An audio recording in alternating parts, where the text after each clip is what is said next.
మొదటగా ఈ పవిత్ర శ్లోకాన్ని భగవద్గీత అధ్యాయము 2 శ్లోకము 31ను పరిశీలిద్దాం.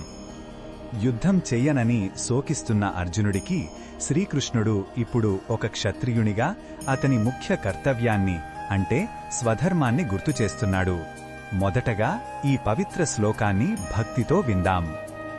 స్వధర్మమపి చావేక్ష్య న వికంపితుమర్హసి ధర్మ్యాధియుద్ధా శ్రీయోన్యత్ క్షత్రియస్య న విద్యతే. ఈ శ్లోకం అర్థమేమిటంటే, అర్జున, నీ స్వధర్మాన్ని దృష్టిలో ఉంచుకుని కూడా నువ్వు సంకోచించడం తగదు. ఎందుకంటే ఒక క్షత్రియునికి ధర్మబద్ధమైన యుద్ధం చేయడం కన్నా గొప్పదైన శ్రేయస్కరమైన కార్యం మరొకటి లేదు. ఇక్కడ స్వధర్మం అంటే మనకు నిర్దేశించబడిన సహజమైన కర్తవ్యం. ఒక యోధునిగా ధర్మాన్ని కాపాడటం కోసం యుద్ధం చేయడమే అర్జునుడి స్వధర్మం అని కృష్ణుడు స్పష్టం చేస్తున్నాడు. ఈ శ్లోకంలో ఉన్న భావం మనకు ఏమి చెప్తుందంటే, మన వ్యక్తిగత భావాలు, బంధాల కన్నా ధర్మాచరణ గొప్పది. మన బాధ్యతల నుండి పారిపోవడం పిరికితనం అవుతుంది.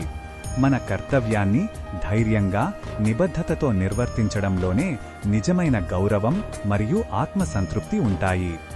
మన కర్తవ్యం కఠినంగా ఉన్నప్పటికీ దానిని ఎదుర్కోవాలనే స్ఫూర్తిని ఈ శ్లోకం ఇస్తుంది.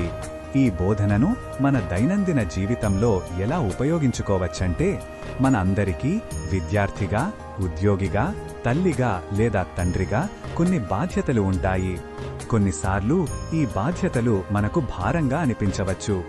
అలాంటి సమయాల్లో మన వ్యక్తిగత ఇష్టాయిష్టాలను పక్కన పెట్టి ఏది మన సరైన కర్తవ్యమో గుర్తించి దానిని సంకోచం లేకుండా చిత్తశుద్ధితో నెరవేర్చాలి.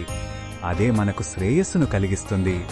మరిన్ని భగవద్గీత శ్లోకాల అర్థాన్ని తెలుసుకోవాలంటే మా తదుపరి వీడియోలను తప్పకుండా చూడండి.